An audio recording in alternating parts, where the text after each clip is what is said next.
Hey everyone, Christopher Ludwig here one last time from Automotive Logistics and Supply Chain Global in Detroit. We're at the end of an amazing couple of days of discussions around the supply chain. We've just had a keynote and fireside and panel together with David Leich, Executive Director for Global Supply Chain at General Motors, where we really unpacked some of the issues we've been facing over the last couple of years and the lessons we've drawn from them.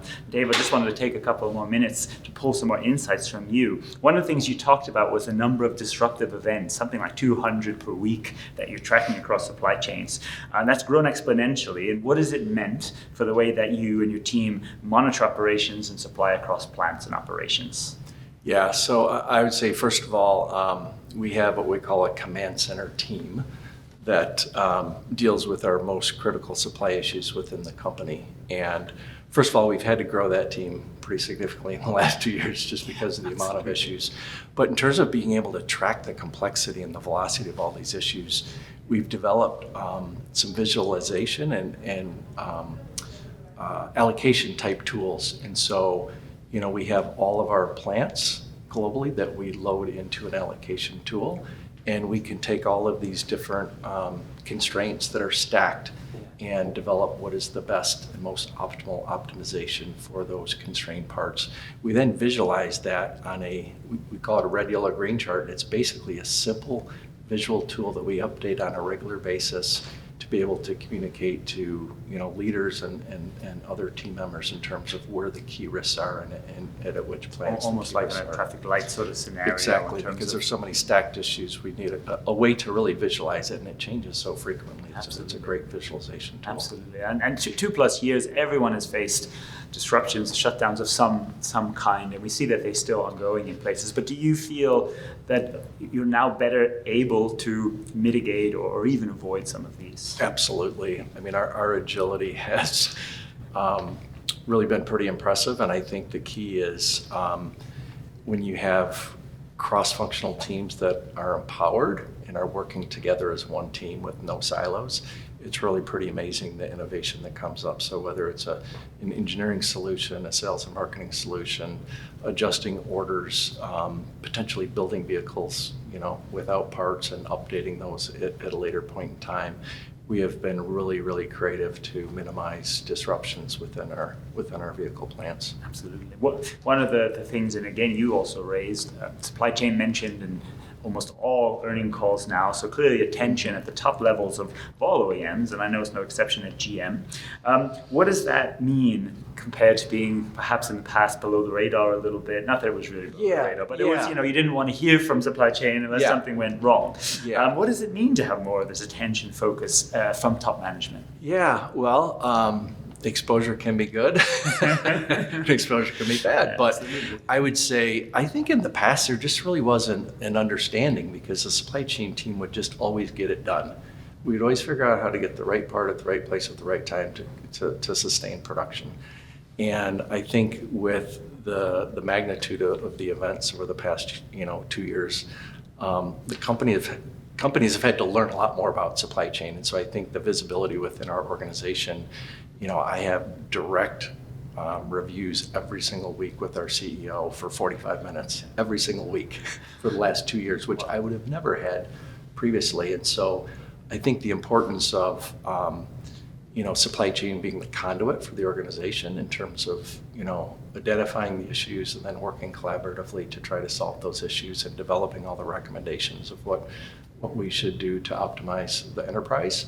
I think that value is really now being understood. And I think it's interesting as well because we're now seeing many people within our supply chain function being promoted. They're getting wonderful visibility within the company, and so I think the attention around supply chain is really heightened for sure. That's a real seat at the table every week and an opportunity to certainly influence important decisions and help the top management make those critical decisions. You raised earlier the tool you're using on the allocation visualization.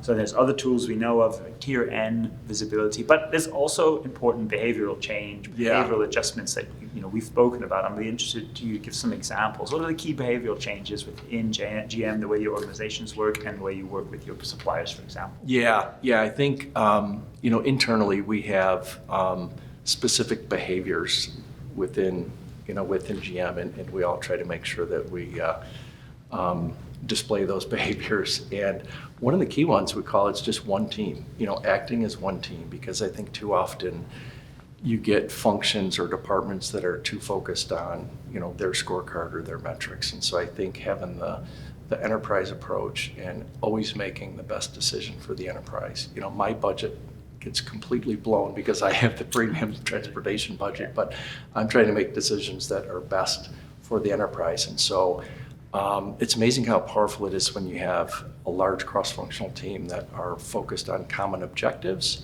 We have the right priorities coming from our senior leadership team, and everybody's focused on the enterprise, not just their individual silo. And so that's probably the biggest thing that we've seen internally in terms of behavioral benefits. And it's such an important point on the budgets, because as we mentioned in the session, premium freight is certainly not something that we would ever aspire to increase. Right. But when the supply chain disruptions can virtually half the EBITDA of automotive companies, sometimes investing in aspects like that have become more important. You need a cross-functional team, clearly, to be able to make those sort of decisions. Absolutely. I want to close. We've obviously spent a lot of the conference talking about risk, and we know there's this out there, but I do want to talk about opportunities. Yeah. What do you see as the big opportunities for the supply chain for 2023 and beyond?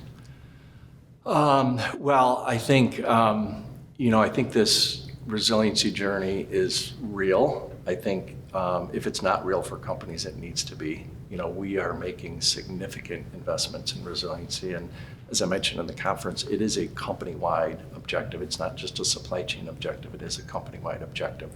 So, from my standpoint, I see us really accelerating that progress. We've increased investment in IT resources. We've increased people resources on our resiliency team. We're bringing in a much more, I think, outside-in approach in terms of how we assess and identify risks. And we have IT partners that are building tools right along with us. So I think we're going to make some very quick progress, and we're already making really good progress in terms of really capturing all the learnings and making sure that we're putting those into action. Exciting time, especially at a time of transformation in the supply chain, rising electrification, things like sustainability. Your focus on it has been so interesting. So we're so pleased we've had the opportunity, Dave, to speak to you about it. Thank you so much for sharing with the audience, and we'll be keeping in touch on that journey too. Thank you. Thank you. Thanks, everyone. Keep up with Automotive Logistics for more insights and highlights from the conference and beyond.